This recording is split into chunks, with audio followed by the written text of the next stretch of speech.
안녕하세요. 백두산 금융연구소의 백두산입니다. 2월 16일 일요일 저녁 9시 4분입니다. 제가 이번 주에 좀 굉장히 바빴어요. 그래서 주 후반에 이 영상이나 글 업로드가 드문드문했었습니다. 근데 다음 주 월요일부터도 계속해서 좀 바쁠 예정이에요. 다음 주에 한 17일부터 23일까지 이렇게 다음 주에도 굉장히 좀 바쁠 예정이라 영상이나 글 업로드가 좀 불규칙할 수 있습니다. 못 올라갈 수도 있다라는 이야기죠. 그래서 그런 점들 그래서 그 부분 좀 양해 좀 부탁드리겠습니다. 올리면 올린다, 못 올리면 못 올린다. 좀 미리 공지사항 좀 잘 올리도록 하겠습니다. 양해 부탁드리고요. 하여튼 이번 주에 있었던 일들 좀 이야기해보고 다음 주에 어떨지 간단하게 이야기해보고 이 정도로 하고 마치겠습니다. 일단 이번 주에 제가 기억나는 몇 가지 이슈는 주식시장의 이슈는 물가지표였죠. 물가지표 그죠? 물가지표들이 좀 예상을 상회하긴 했는데 주식시장의 반응은 어땠죠? 지금 보시는 건 나스닥인데 좋았어요. 보시다시피 이렇게 좋습니다. 이 나스닥 기준으로 해서 역사적 고점, 전고점 자리를 보시다시피 돌파 한착 했죠. 넘어갔죠. 말씀드렸다시피 이게 이 기간 조정이었단 말이에요. 기간 조정 이렇게 상승 추세 중에 기간 조정이었는데 기간 조정이 끝내는 신호탄을 쏘아 올렸습니다. 그러니까 이제 앞으로 탄력적인 상승을 기대할 수 있게 된 거죠. 지난주에 있었던 일은 이겁니다. 물가지표가 높았는데도 불구하고 주식시장은 상승 랠리를 펼쳤다. 좋은 모습을 보였다. 전고점 매물을 소화하면서 신고가 랠리를 시작했다. 혹은 시작하려고 하고 있다. 지수에 따라서요. 이런 모습들이 좀 눈에 띄었습니다. 그리고 채권 시장은 어땠나요? 물가지표 때문에 출렁하긴 했습니다. 그죠? 물가지표들 때문에 출렁하긴 했으나 결과적으로 어땠다? 지지력을 확인한 꼴이 됐습니다. 지금 30년물 일봉 보고 계신데요. 지난번 여기가 역사적 저점이죠. 그 금리의 역사적 고점입니다. 그죠? 이런 고점 자리를 이렇게 그러니까 채권 시장의 저점 자리를 테스트를 하고 있다. 결과적으로 이 채권 시장에는 악재였죠. 물가가 높게 나왔으니까 악재였는데 악재에도 불구하고 채권은 바닥을 확인하는 모습을 보였다라는 겁니다. 그러니까 지금 금융시장은 굉장히 긍정적인 생각들을 바탕으로 해서 움직이고 있다라는 거죠. 그리고 유로화는 어떤가요? 외환시장은 유로화 약세에 나타나고 있죠. 그죠? 아무리 미국의 물가가 높게 나온다고 해도 이렇게 유로화가 강세를 보이고 있다.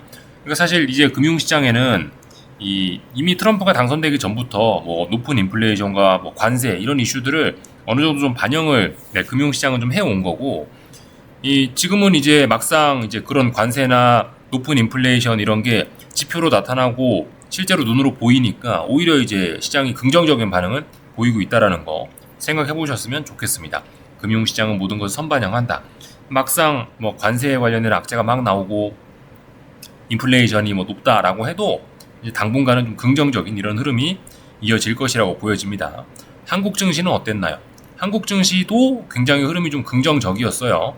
한국 증시도 코스피 보시다시피 쭉쭉쭉쭉 잘 올라왔죠. 이런 모습들을 보여줬고 코스닥이 특히 많이 좋았습니다. 이런 모습들 잘 확인을 할 수가 있었죠. 그래서 하여튼 이번 주에는 굉장히 증시 흐름이 세계 증시 전반적으로 다 분위기가 좋았다. 금융시장 전반적으로 고금리 강달러도 완화되면서 굉장히 긍정적이었다는 겁니다. 다음 주 월요일부터 해서는 지금 이제 어떤 게 있냐라고 이렇게 생각을 해봤는데 여기 기사를 보시면 특별한 게 없다고 합니다. 큰 경제지표 발표는 없다. 트럼프의 입과 월마트 실적을 주목하자라고 되어 있죠. 이런 이야기가 나온다는 이야기는 다음 주에 금융시장을 흔들 만한 특별한 어떤 이슈는 없다라는 거죠. 요즘 트럼프가 대통령이 되면서 관세와 관련된 이슈들이 계속 나오고 있는데 그런 이슈들이 좀 시장을 흔들 수는 있을 겁니다. 그죠? 그런 이슈들이 시장의 일시적인 변동성은 좀 띄울 수 있을지 모르나 근데 어쨌든 지금 금융시장 전반적인 흐름은 뭐다? 긍정입니다. 긍정. 금융시장의 전반적인 분위기는 긍정입니다. 부정이 아니고 긍정. 주식시장들은 전반적으로 흐름이 다 그래서 건전하고 그래요. 주식시장들은 지금 이건 S&P 지수인데요. S&P 지수 같은 것들을 보시면은 어떤 중요한 저항을 다 일단 돌파해 놓은 모습이고 어떤 가벼운 저항 하나 정도를 앞두고 있죠. 그죠? 말씀드렸다시피 조정 중이에요. 조정 중. 이런 식으로 조정 중인데 이런 조정이 이제 끝나기 일보 직전입니다. S&P 지수는 끝나기 일보 직전, 나스닥은 나스닥은 벌써 새로운 상승 랠리를 시작했다. 이런 개념으로 보시면 되겠죠. 그죠? 하여튼 미국 주식시장이 대표적으로 강하다라는 거를 계속 말씀을 드렸고요. 유럽 증시가 좀 말도 안 되게 강합니다. 이건 독일 증시인데요. 독일 증시 굉장히 강하죠, 그죠?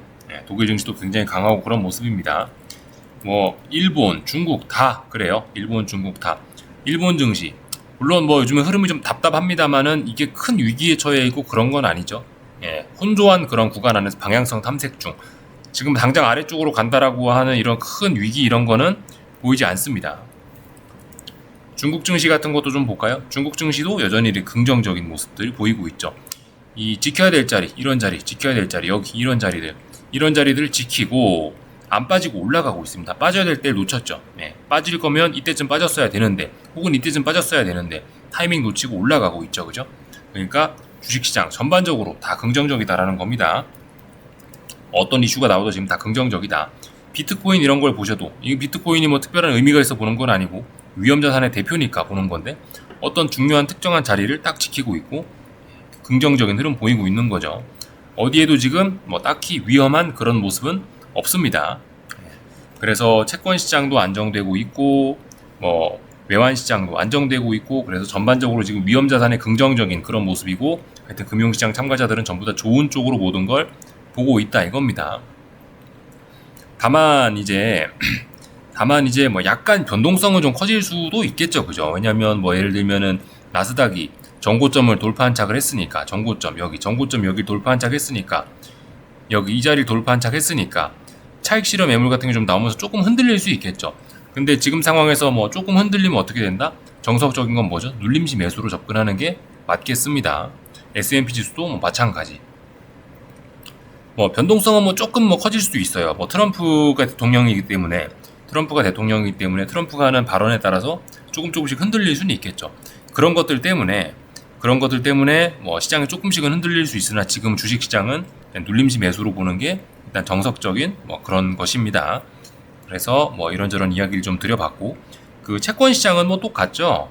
채권 시장은 뭐 계속해서 말씀드렸다시피 이것도 지난번에 드렸던 이야기들과 비슷비슷합니다. 채권 시장은 지금 하는 게 뭐다? 바닥을 확인하고 있는 거예요. 바닥을 확인하고 있습니다. 그나마 이제 이번 주 물가지표 발표에도 불구하고 이렇게 굉장히 좀 긍정적인 흐름 보였기 때문에 이렇게 저점이 높아지는 그러니까 금리의 고점이 이렇게 낮아지는 모습이겠죠. 이런 모습을 보였기 때문에 일단 좀 긍정적이긴 한데 그렇다라고 해도 지금 지금 탄력적으로 채권이 이렇게 막 올라가는 걸 기대하는 때는 아니다. 그래봐야 기껏 해봐야 답답한 구간 안에서 움직일 거고 그렇다면 채권 투자가 지금 좀 환영받긴 좀 어렵겠죠. 채권 투자 별로 메리트가 없는 뭐 그런 구간일 수 있겠습니다. 뭐 유로화 그러니까 달러 같은 것도 그래요. 달러 같은 것도 지금 바닥을 지금 확인하는 그런 과정 중이고 이제 여기 어딘가가 지금 저항인 것 같습니다. 그죠? 여기를 잘 못 넘어가고 있죠. 지금 여기가 지금 무거운 저항입니다. 이런 자리를 넘어가기 전까지는 답답한 구간. 여기는 바닥을 확인하는 그런 구간이죠. 그러니까 유로화, 달러 인덱스 이런 외환 시장도 당분간 기본적인 기조는 답답하다. 이런 식으로 좀 생각할 수가 있겠습니다. 하여튼 지금 보시면 유로화가 이렇게 올랐는데 유로화 강세가 나온 것 치고는 원자재의 반응이 뭐 별로 좋진 않았네요. 보통 달러 강세가 나타나면 원자재들이 하락을 하는데 달러 약세가 나타나는데 유로화 강세가 나타나는데도 불구하고 또 원자재들은 금요일날 조금 부정적인 모습을 보인 거 이건 좀 독특한 점이긴 한데 아무튼 뭐 금값이라든가 구리값 이런 거는 여전히 하여튼 강하죠, 그죠? 여전히 강합니다. 위험자산 전반적으로 좋다. 다만 국제유가 이런 건 조금 예외적이긴 한데 하여튼 그렇다고 해서 지금 국제유가가 당장 뭐 아래쪽으로 대폭락하고 그런 걸 기대할 수 있는 때도 아니고 하여튼 뭐 그런 상황입니다. 주식은 좋다. 뭐 채권 시장은 답답하다. 외환 시장 답답하다. 원자재들이 뭐 좀 잘 나간다. 특히 금이 잘 나간다. 뭐 이런 이야기 정도 가볍게 좀 점검을 해봤고요. 뭐 반도체 지수 이런 것들 하지만 뭐 반도체 지수에 관한 관점은 여전히 좀 안 좋게 봅니다. 그죠? 지금 말씀드렸다시피 오랫동안 힘이 누적되어 있는 그런 자리인데 여기서 지금 지난번 딥시크 쇼크 때문에 시장 반응이 안 좋아졌다. 건강 상황이 좀 훼손이 됐다 이겁니다. 반등은 뭐 좀 더 올라올 수 있을지 모르나 전반적인 건강 상황 안 좋기 때문에 이걸 좋게 보지는 않을 거다라는 이야기 드렸고요. 엔비디아는 이제 지난주에 중요한 자리였는데 이 보시다시피 여기 한번 위기였는데 고점을 계속해서 높이면서 올라가고 있어서 뭐 일단 긍정적이긴 합니다. 이렇게 고점이 많이 높다라는 것은 그만큼 빠지려고 하는 힘도 약하다라는 건데 지난번에 딥시크 쇼크가 워낙 강해서 이렇게 저점들이 한번 낮아졌었기 때문에 이번에 고점들도 다시 한번 어디선가 이렇게 좀 낮아질 것이라고 개인적으로 좀 생각을 하고 있습니다. 140이란 자리가 뭐 다시 또 올라오긴 했는데, 이 140이란 자리가 이 엔비디아의 입장에서, 그죠? 이 자리는 중요한 넥라인이라 말씀드렸습니다. 사람 머리와 사람의 몸통을 연결하는 목, 그만큼 중요한 자리죠, 그죠? 넥라인이 140 정도 되는 자리인데, 이 자리를 또 다시 한번 올라왔네요. 굉장히 무거운 저항입니다. 이까지 올라왔으니 그나마 다음번에 빠지더라도 좀 적게 빠지겠지라는, 좀 다행이다라는 그런 생각을 할 수 있겠지만은, 어쨌든 여기서 이렇게 지금 고점이 낮아지고 있죠, 그죠? 고점이 이렇게 낮아지고 있는데, 어쨌든 이렇게 고점이 낮아지는 이 기울기가 좀 더 급해지지 않을까라는 생각을 하고 있어요. 마치 140달, 여긴 139, 140까지 거의 다 왔기 때문에 어쨌든 한번 이렇게 고점과 고점이 많이 낮아지지 않을까, 그래서 좀 주의해야 되는 자리가 아닐까라고 일단 이렇게 좀 보고 있습니다. 시장 전체는 좋지만 뭐 이렇게 좀 약한 종목들도 있을 수는 있다, 이런 생각들 해보시면 좋을 것 같아요. 다 말씀드렸고요. 아무튼 한국 증시도 지금 굉장히 긍정적이에요, 그죠? 특히 코스닥이 긍정적입니다. 근데 이제 다만 이제 뭐 몇 가지 정도 좀 주의하실 점이 있다라면은, 코스피는 어떤가요? 코스피는 이제 지금이 굉장히 무거운 어떤 매물대입니다. 이 중요한 저항 하나를 돌파한 척 했더니 위에 뭐가 선이 하나 더 있죠. 어떤 선인가 좀 한번 보겠습니다. 여기 코로나 대 저점부터 해서 이렇게 쭉 연결한 선이 있어요. 코로나 대 저점하고 이번에 8월 달의 저점, 뭐 이런 자리를 연결한 이런 선들이 있는데, 중요한 추세선이 되겠죠. 이런 추세선들이 20년 3월 코로나 저점과 지난번 이날 이 자리 24년 8월 5일 이날의 저점, 이런 거 연결하면 이런 선이 나옵니다. 위에 있는 선. 이거 아래에 있는 분홍색 선도 무거운 저항이지만 위에 있는 이것도 무거운 저항이에요. 그러니까 지금 이 자리는 대략적으로 어떤 매물대가 될 겁니다. 뭐 말씀드렸다시피 긍정적으로 본다라 말씀드렸습니다. 언젠가 이거 돌파한 착해서 이제 하락을 끝내고 좀 의미 있는 상승으로 전환할 수 있을 거다라고 긍정적으로 본다라 말씀은 드렸는데, 근데 코스피는 아직 뭐다? 한 자리 극복한 건 좋습니다. 근데 하나 더 있다고요. 무거운 저항입니다. 저항이 있기 때문에 어쨌든 어떻게 될진 이 자리 이제 조금 경계를 해봐야 되는 자리입니다. 여기서 강하게 한번 어떤 무거운 저항이기 때문에 한번 훅 쏟아질 수도 있어요. 한 번쯤 변동성이 좀 확대도 될 수 있습니다. 지금 미국도 그렇고 한국도 그렇고 좀 너무 차분하게 좋은 장세가 좀 오래 지속돼서 한 번쯤 흔들릴 수는 있다고요. 한 번 크게 흔들릴 수도 있지만, 자리도 또 무거운 저항이니까 크게 흔들릴 수도 있을 거예요. 그렇지만 자리가 그런 자리이긴 한데, 일단 기본적으로 긍정적인 마인드를 지금 깔고 가야 될 것 같다라는 말씀 드렸죠, 그죠? 그래서 만약 한번 훅 빠지면은 눌림시 매도로 접근을 하는 게 맞긴 맞을 거다라는 이야기 일단 드립니다. 코스피는 어쨌든 아직까지 그 답답한 구간을 좀 벗어나지 못했고, 어떤 이제 이런 무거운 저항과 이런 하락의 이런 냄새를 싹 지울 수 있는 기로에 서 있습니다. 기로에 서 있으니까 지금 무거운 저항이겠죠. 이 자리에서 잘해야 됩니다. 어떤 중요한 기로에 서 있기 때문에 여기서 한번 좀 훅 쏟아질 수도 있는 거고, 근데 일단 긍정적으로 보자 이 말씀이에요. 그래서 여기서 일단 뭐 이제 위쪽으로 올라가기 시작하면 본격적으로 이제 전환이 됐다 생각하시고, 앞으로 코스피 좀 좋을 수 있겠구나 이렇게 생각하시면 되겠죠. 코스닥 같은 경우는 뭐 눌림시 매수 전략으로 스위치를 해야 된다라고 말씀드린 게 뭐 2월 6일쯤 될 겁니다. 2월 6일, 2월 7일쯤 될 겁니다. 일단 잘 올라가고 있죠. 얘도 그래요. 얘도 지금 이런 자리에서 한 번쯤 뭐 훅 변동성이 한번 터지면서 아래쪽으로 한번 쏟아 부을 수도 있는데, 이 눌림이 나오면 매수라고요, 그죠? 눌림이 나오면 매수. 코스닥은 이미 지난 오랜 하락을 일단 극복을 했어요. 이 위에서 내려오는 빨간색 선들이 중요할 텐데 극복을 했잖아요, 그죠? 그러니까 어떻게 된다? 좋게 봐야 되는 겁니다. 눌림시 매수 생각하셔야 되는 거예요. 그래서 뭐 다음 주에 트럼프가 뭐라고 해서 시장이 흔들린다, 매수로 접근하시면 될 겁니다. 지난주에 뭐 이런저런 이야기들 몇 가지 드린 게 있는데, 이제 시장의 뭐 색깔이, 시장의 뭐 순환매가 좀 볼 수 있다, 이런 이야기 좀 하긴 했거든요. 그런 것도 좀 생각하시면 좋을 것 같아요. 그런 의견 똑같이 드립니다. 부진했던 종목들이 좀 올라올 수 있다. 예를 들면 부진했던 거 삼성전자, 바닥을 절절절절 기고 있던 종목이 좀 움직였죠, 그죠? 61선, 뭐 대표적인 어떤 중요한 추세선 아니겠습니까? 61선 같은 거 돌파 한착을 했다. 의미 있는 변화입니다. 월요일부터 돌파 한착을 했죠. 이번 주 내내 흐름도 괜찮았어요. 근데 어쨌든 이 지난번에 어떤 직전 고점이 대략적으로 이 자리가 되겠죠. 여기 지난번 음봉 떨어진 이 자리, 1월 9일 음봉 떨어진 이 자리가 저항이 될 겁니다.